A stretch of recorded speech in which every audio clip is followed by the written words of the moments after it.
Friends, कैसे हैं आप सब? आई होप आप सभी बढ़िया होंगे और अपनी पढ़ाई कर रहे होंगे। तो कल हमने एक वीडियो बनाई थी, अभिव्यक्ति और माध्यम के कुछ इंपॉर्टेंट एमसीक्यूज़ थे। सारे पीवाईक्यूज़ इंपॉर्टेंट थे, इसलिए आप उन्हें बहुत अच्छे से देख लेना। 2 बार 3 बार देख लेना, लेकिन बहुत अच्छे तरीके से देख लेना। सारे इंपॉर्टेंट ही थे और उसमें डेट्स मैंने बताए थे कल भी कि डेट्स और ईयर्स जितने भी थे सब बहुत ही अच्छे से याद कर लेना। तो चलो आज हम एक न्यू चैप्टर स्टार्ट करने वाले हैं। ये सिलेबस स्ट्रिक्टली 2023-24 के सिलेबस पे रहेगा, तो आप लोग को बिल्कुल भी टेंशन लेने की ज़रूरत नहीं है। मैं टाइम पे पूरे सिलेबस कवर करा दूंगी। तो आज हम पढ़ने वाले हैं भक्तिन चैप्टर, जो कि महादेवी वर्मा जी के द्वारा लिखा हुआ है। उनका जन्म हुआ था 11 सितंबर 1987 को, ठीक है, 11 सितंबर 1987। तो सॉरी, उनका देहांत हुआ था और उनका जन्म हुआ था 26 मार्च 1907 को। उनका जन्म हुआ था, उनका देहांत हुआ था 11 सितंबर 1987 को। तो आगे बढ़ते हैं फ्रेंड्स। इस वीडियो को हम 2 पार्ट में कवर करेंगे। वीडियो तो एक ही होगी, लेकिन पहले हम इसमें पाठ का सार पढ़ेंगे और इसका जो मेन जिस्ट है उसे हम पढ़ेंगे। उसके बाद फिर हम पाठ में क्या है, क्या बताया गया है, किस बात से रिलेटेड है, ये पढ़ेंगे। तो पाठ का सार पहले देखते हैं। पाठ भक्ति महादेवी जी के प्रसिद्ध संस्मरण रेखा चित्रों में से एक है। जो संस्मरण रेखा चित्र उन्होंने लिखे थे, उनमें से एक है ये भक्तिन का पाठ, जिसमें लेखिका ने अपनी सेविका भक्तिन का व्यक्तित्व का परिचय देते हुए उसके अतीत और वर्तमान का सुंदर चित्र प्रस्तुत किया है। इस पाठ में लेखिका ने अपनी सेविका, जिनका नाम भक्तिन था, उनके व्यक्तित्व का परिचय दिया है और उनके अतीत और वर्तमान, उनकी मतलब लाइफ एक होता है ना, बायोग्राफी, उनकी बायोग्राफी लिखी है और उनका सुंदर चित्र यहाँ पे प्रस्तुत किया है। तो भक्ति एक संघर्षशील, निरंतर कार्यरत और स्वाभिमानी स्त्री थी। संघर्षशील यानी कि बहुत ज़्यादा कर्मशील, किसी भी कार्य के लिए हार नहीं मानने वाली। उन्हें चाहे कितनी भी दुख, कितनी भी प्रताड़ना मिले, लेकिन वो अपने कार्य के लिए अटल थी। उसे बोलेंगे संघर्षशील। बहुत ही ज़्यादा कोई मेहनत करके अगर पीक पे पहुंचता है तो उसे हम बोलते हैं संघर्षशील व्यक्ति। तो बहुत संघर्षशील थी, निरंतर कार्यरत यानी कि हमेशा काम करती रहती थी। टाइम वेस्ट बैठ के इंस्टाग्राम नहीं चलाती थी और दिन भर टाइम वेस्ट नहीं करती थी, निरंतर हमेशा काम करती रहती थी। और स्वाभिमानी स्त्री थी, यानी कि अपने आप पे भरोसा रखने वाली थी, किसी की मोहताज नहीं थी कि कोई उन्हें कुछ दे दे तो वो खा लें, या फिर कोई किसी और के पैसे पे वो राज करे, इसमें कि नहीं, वो बिल्कुल स्वाभिमानी थी कि मैं खाऊंगी तो अपने कमाई से, मैं रहूंगी तो अपने घर में, किसी के आगे हाथ कभी नहीं जोड़ूंगी। तो उसको बोलते हैं स्वाभिमानी स्त्री थी। जिसमें स्वयं तो छल कपट बिल्कुल भी नहीं था, उनमें बिल्कुल छल कपट नहीं था, बिल्कुल भी वो छली नहीं थी, किसी के साथ कोई कपट या कोई दुर्व्यवहार नहीं करती थी। लेकिन छल कपट करने वालों को बहुत ही अच्छी तरह से समझती थी। जो उनके साथ जो छल कपट करा जाता था या फिर किसी ने उनके साथ छल कपट किया था, वो उन्हें बहुत अच्छे तरीके से समझ आता था और वो धोखे और कपट से भरी सामाजिक मान्यताओं का डटकर सामना भी करती थी।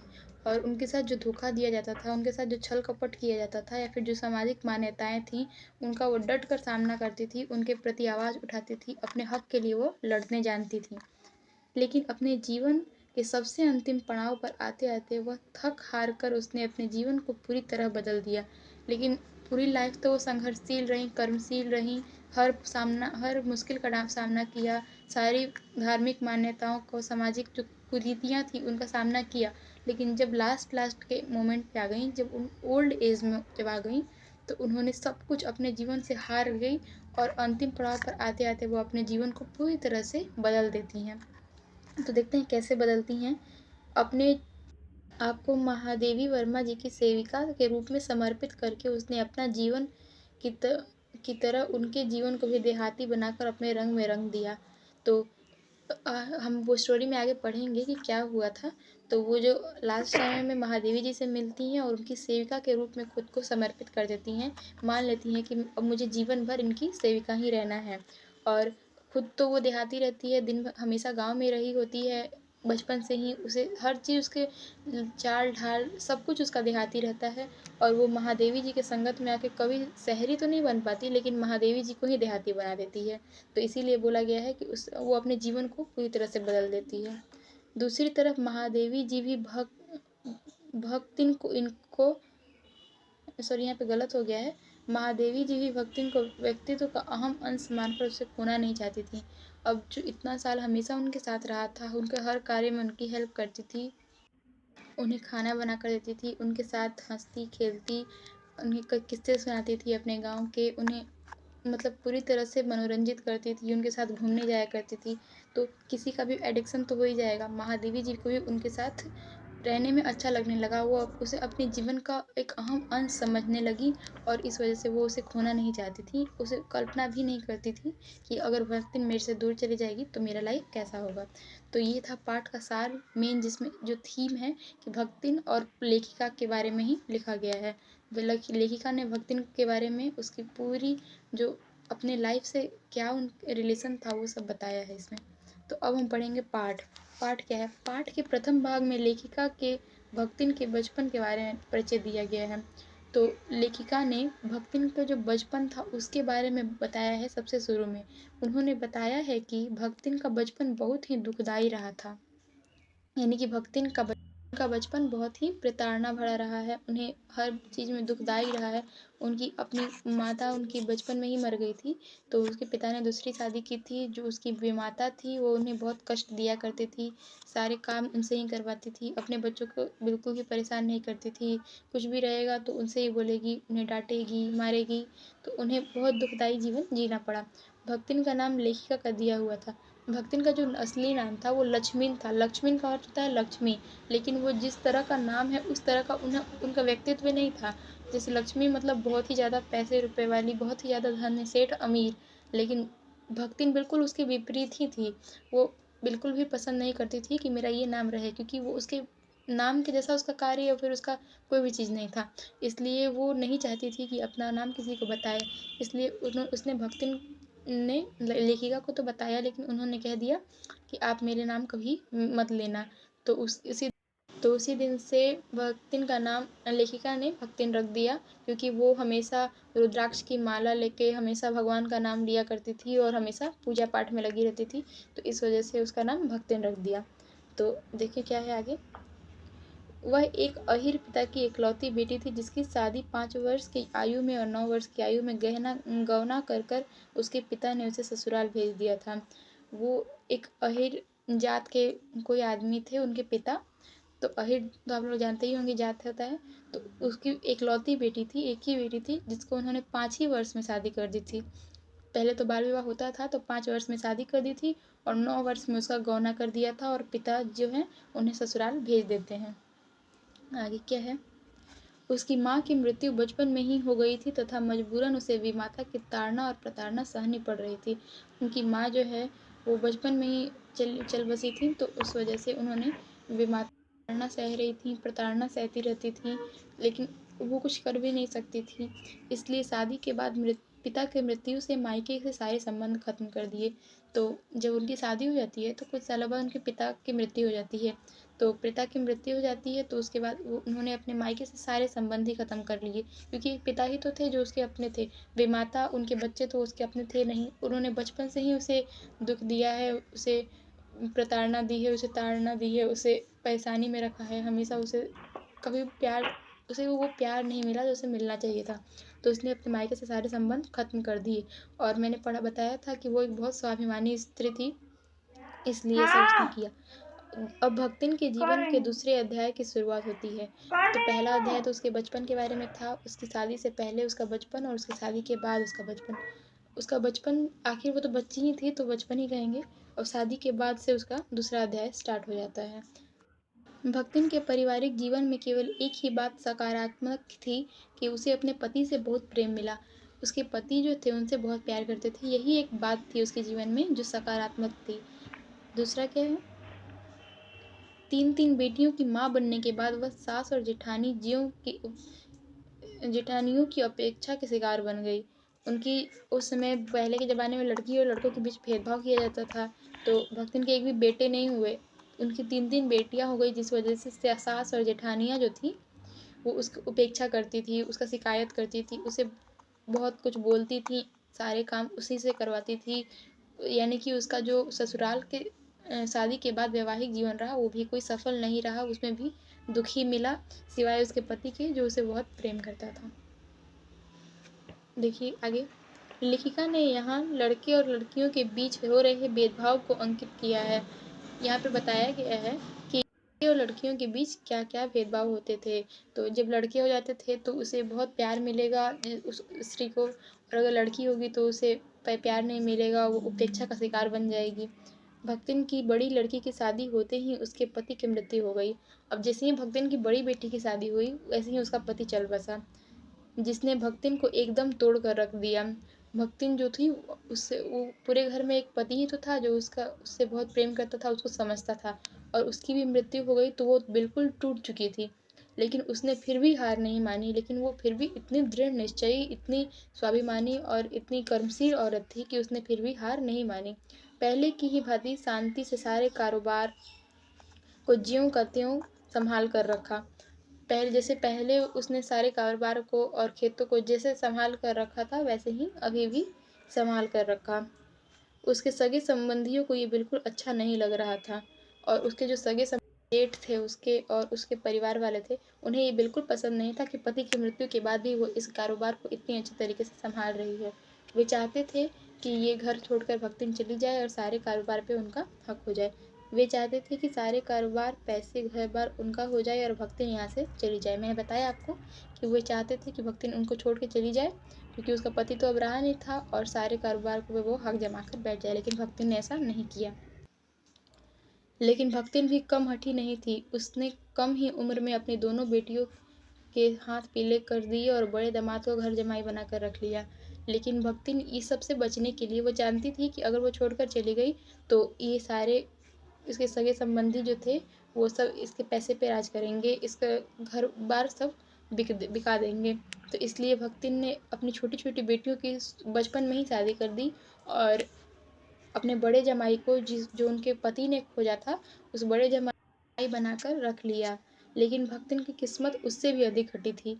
भक्तिन की किस्मत जो थी वो भक्तिन से भी ज़्यादा हठी थी। कुछ ही समय में उसकी बड़ी बेटी की भी विधवा हो गई। अब उसकी बड़ी बेटी को घर जमाई बनाकर रखा था उसके जमाई को, और वो भी विधवा हो गई, यानी कि उसका भी पति मर गया। तो इसके परिवार के लोग लड़की की शादी अपने किसी जान पहचान के व्यक्ति से करवाना चाहते थे, ताकि उनके सारे घर संपत्ति कारोबार सब उनके नाम हो जाए। लेकिन लड़की ने उनका विरोध किया। तो जो घर परिवार के लोग थे वो चाहते थे कि उसकी जो बड़ी बेटी है उसकी शादी अगर कोई जान पहचान वालों से हो जाएगी तो फिर जितने संपत्ति हो जाएगी सब तो उसका हो जाएगा। तो लेकिन लड़की भी जानती थी, वो भी अपनी माँ की तरह ही समझदार थी, उसने इस बात का विरोध कर दिया। यहाँ पर लेखिका ने समाज की एक बड़ी समस्या को रेखांकित किया है। यहाँ पे बताया गया है कि कैसे औरतों को की मजबूरी का गलत फ़ायदा उठाया जाता है। अगर उसका पति मर गया तो उसके साथ दूसरी शादी पे कारोबार, धन, पैसों के लिए लोग किस हद तक गिर सकते हैं, यहाँ पे ये दिखाया गया है।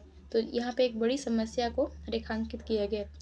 किस प्रकार समाज में एक स्त्री जाति को बेबसी और गरीबी के सामना करना पड़ रहा है, बेबसी का सामना करना पड़ रहा है, गरीबी का सामना करना पड़ रहा है, जिसका लाभ लोग उठा रहे हैं और उसे झूठ के जाल में फंसाकर और अपने पसंद के घृणा के पात्र युवक से शादी करने को विवश कर दे रहे हैं। जैसे शादी करने को उनको विवश कर दिया जा रहा है कि हमारी ही पसंद के तुम लड़के से शादी करो। उनकी अपनी कोई पसंद नहीं है, उनकी अपनी कोई वैल्यू नहीं है। लड़कियों को इतना गरीबी के साथ जूझते हुए भी उन्हें प्रताड़ना सहनी पड़ रही है, उन्हें बेबसी का सामना करना पड़ रहा है, लेकिन फिर भी जो लोग हैं वो उसका गलत ही फ़ायदा उठा रहे हैं। कोई उसकी मदद नहीं कर रहा है, सब उसे और ही खाई में धकेलते जा रहे हैं। तो एक बार भक्तिन ने कर्ज न चुकाने के दंड में दिन भर धूप में खड़ा कर दिया जाता है। तो भक्तिन एक बार कर्ज नहीं चुका पाती है तो इस वजह से उसे दिन भर धूप में खड़ा कर दिया जाता है, लेकिन उसका प्रतिशोध लेने के लिए वह शहर पहुंच जाती है और वहीं पे उसकी मुलाकात होती है लेखिका महादेवी वर्मा जी से। तो वो पैसे नहीं चुका पाती है तो इस वजह से उसे ऐसा दंड दिया जाता है। इसी दंड को चुकाने की वजह से वो लेखिका से उसकी मुलाकात होती है, वहाँ उनसे आग्रह करती है कि हमें काम दीजिए अपने घर में, जिससे कि मैं ऐसा अपनी सारी बातें सब कुछ सच बताती है। उसमें वो अपनी ईमानदारी का स्वरूप दिखाती है। लेखिका भक्तिन काम की तलाश में वहाँ आई थी। उसकी वेशभूषा में गृहस्थ और वैराग्य का सम्मिश्रण था।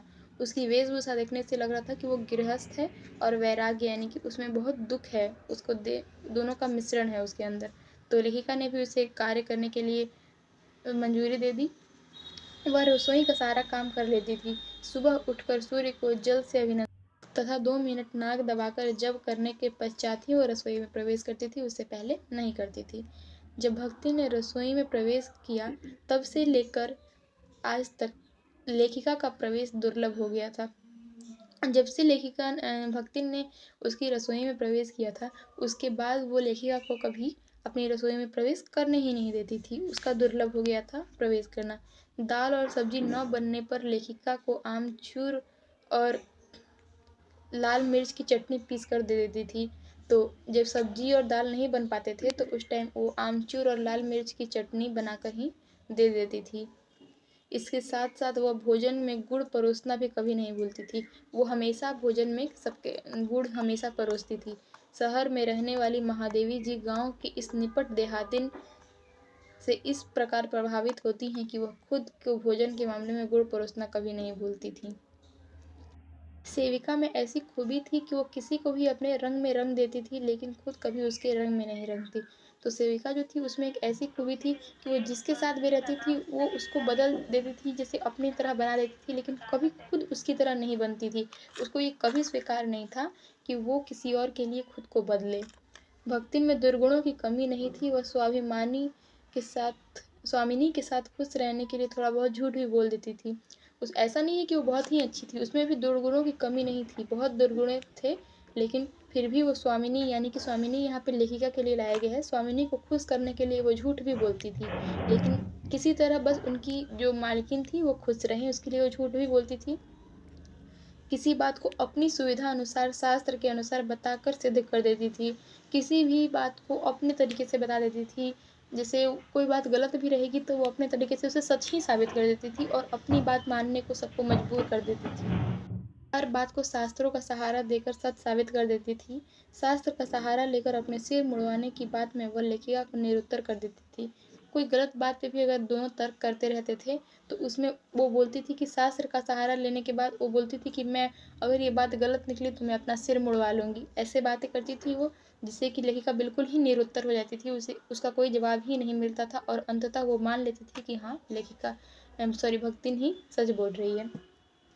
अनपढ़ थे, लेकिन महादेवी जी की पढ़ाई लिखाई में उसे अभिमान थे। वो खुद तो अनपढ़ थी, लेकिन उसकी मालकिन जो थी महादेवी वर्मा, उनकी पढ़ाई लिखाई पे वो बहुत उसे अभिमान था, उसे बहुत गर्व गर्व महसूस होता था। उसे इस बात पर गर्व था कि उसकी मालकिन जैसा कोई काम नहीं कर सकता। उसे इस बात का बहुत प्राउड फील होता था कि उसकी मालकिन से बेस्ट कोई है ही नहीं, उससे अच्छा काम कोई कर ही नहीं सकता है। लेखिका के कार्य में हाथ बटाना चाहती थी, लेकिन उसके साथ दिन रात वो चाहती तो थी कि वो लेखिका के कार्यों में उनकी हाथ बटाए, लेकिन उसे तो कुछ पढ़ना लिखना आएगा तो कहेगी ना। लेकिन फिर भी वो अपने तरीके से बहुत कुछ करती थी। वो उनके साथ रात रात भर जगती थी।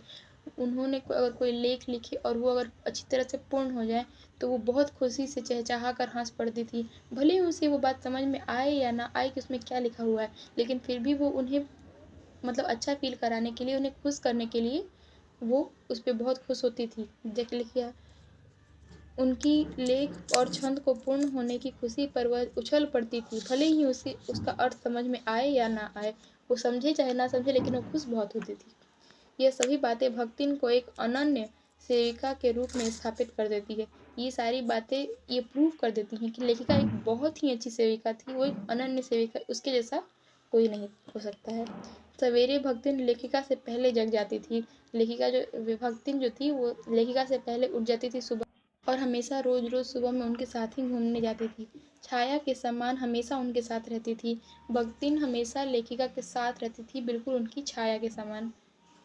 युद्ध के डर से वो लेखिका को अपने गांव चले जाने का आग्रह करती थी। उस समय आप लोगों को पता ही होगा, आज़ादी का टाइम चल रहा था, युद्ध हो रहा था, तो युद्ध के डर से वो लेखिका को बोलती थी कि आप मेरे साथ मेरे गांव चलो, वहाँ पे हम सेफ रहेंगे, हमें कोई दिक्कत नहीं होगा।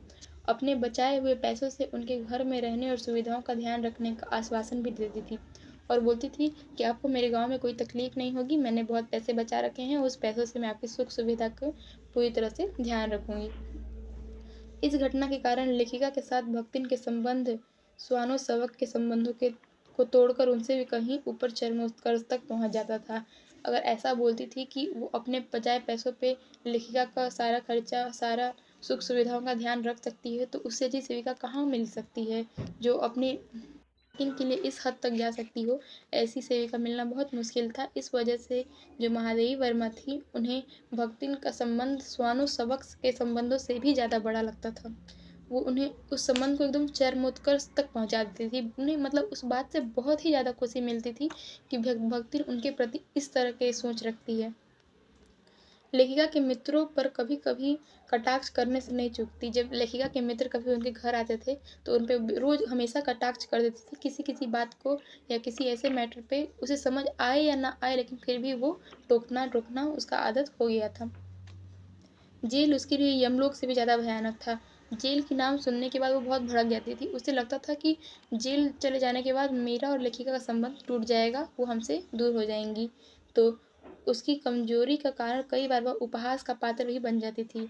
जेल को यमलोक से भी बदतर समझने के कारण सब लोग उस पे हँसने लगते थे, सब लोग उसका मज़ाक भी उड़ाते। लेकिन उसे इस बात से ज़्यादा फ़र्क नहीं पड़ता था, उसे बस फ़र्क पड़ता था तो इस बात से कि वो लेखिका से अलग कभी नहीं होनी चाहिए। वह लेखिका के जेल न जाने की कल्पना से इतनी प्रसन्न नहीं होती जितनी कि वो उससे होती उनके साथ ना जा सकने की संभावना से अपमानित होती थी।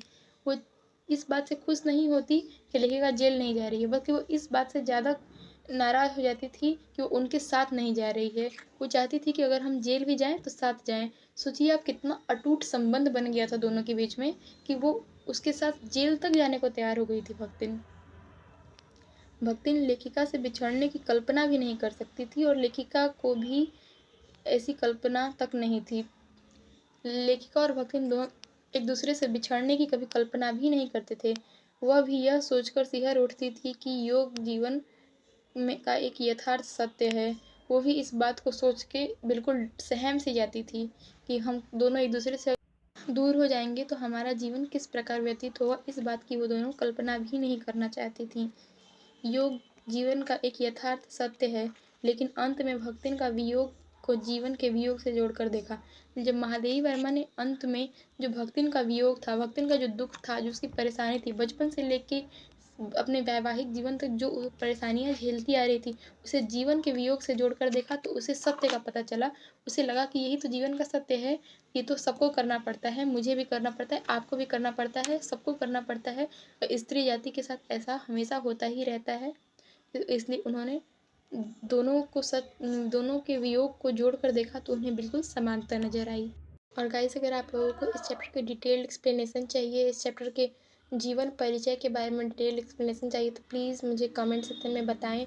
आप लोगों को इस चैप्टर से रिलेटेड किस टाइप के क्वेश्चंस चाहिए, एमसीक्यू बेस्ड चाहिए या फिर डिटेल्ड बेस्ड चाहिए या फिर एनसीईआरटी के क्वेश्चंस चाहिए, जो भी चाहिए आप लोग प्लीज़ मुझे बताओ। I will try on it. मैं ज़रूर वीडियो बनाऊँगी, मैं आप लोगों को ज़रूर अच्छे से समझाऊँगी, ऐसा पढ़ाऊँगी ताकि आप लोगों को फिर बुक खोलने की ज़रूरत ना पड़े।